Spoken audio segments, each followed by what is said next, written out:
House budget deliberations continued today. The proposed outlay for the Department of Agriculture was scrutinized by the legislators. In particular, they focus on the rice self-sufficiency project of the department. This report. Rice self-sufficiency for the country by 2014 failed as promised by Agriculture Secretary Proceso Alcala. This Alcala year, the Philippines recorded the fastest production growth among the world's rice producers in 2014. Last year, 18.97 million metric tons of palay production. The yield per hectare is 4 metric tons. That's 4% short of almost 21 million metric tons to ensure rice self-sufficiency for the country. Alcala issued a statement at the budget hearings for the Department of Agriculture before the House Committee on Appropriations chaired by Congressman Isidro Ungab. Alcala said irrigation and the expansion of acreage planted to rice contributed to the robust growth. Natural calamities caused by typhoons has contributed to significant losses. Quick interventions for recovery has been a major boost to reduce these losses. Una-una po, ganun kadali ang pagpuproduce ng palay kung may kakulangan sa patubig. Hindi po ganun kabilis ang pagpapadami ng palay kung tayo po ay mahigit 20 beses inaabot ng sama ng panahon.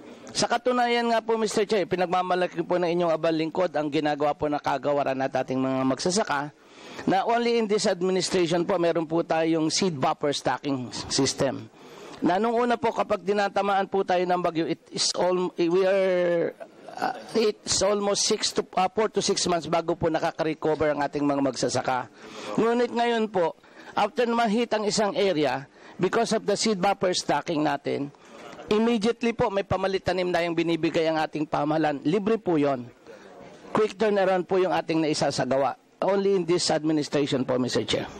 However, Deputy Speaker question why only 7 billion pesos has been allocated for the rice program to attain self-sufficiency, since 38 billion pesos has been allocated for the National Food Authority to import rice. Secretary Francisco Kiko Pangilinan defended the proposed budget to import rice to ensure there is sufficient supply to ensure stability of prices during the lean months from August to September. This year, 750,000 metric tons were imported from Vietnam and Thailand.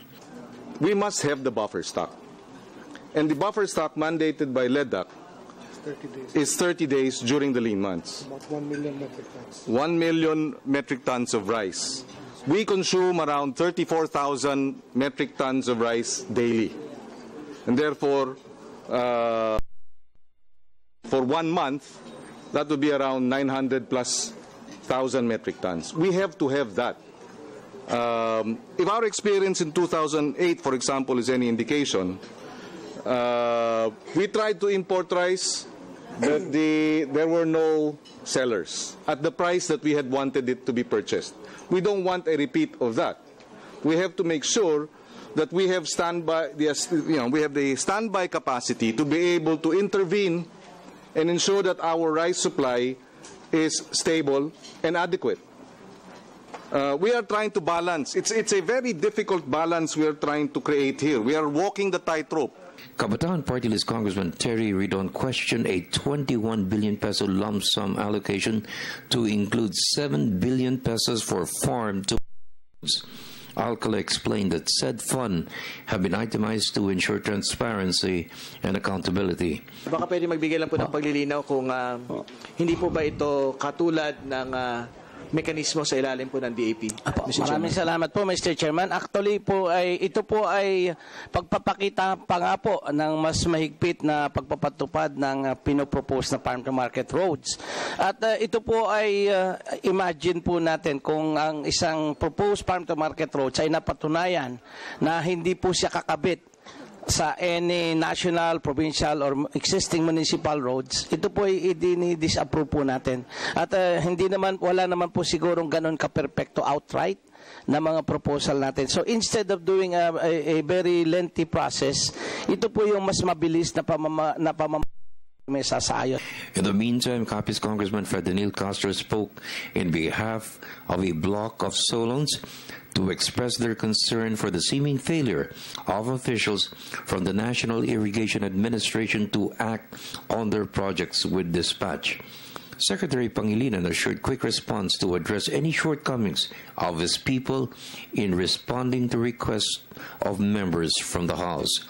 As a matter of policy, because at the very inception, I was saying that what troubles the congressman, because I am now discoursing the collective sentiment assigned to me by congressmen concerned, that they have not seen the representatives of the Department of Agriculture as well as attached agencies.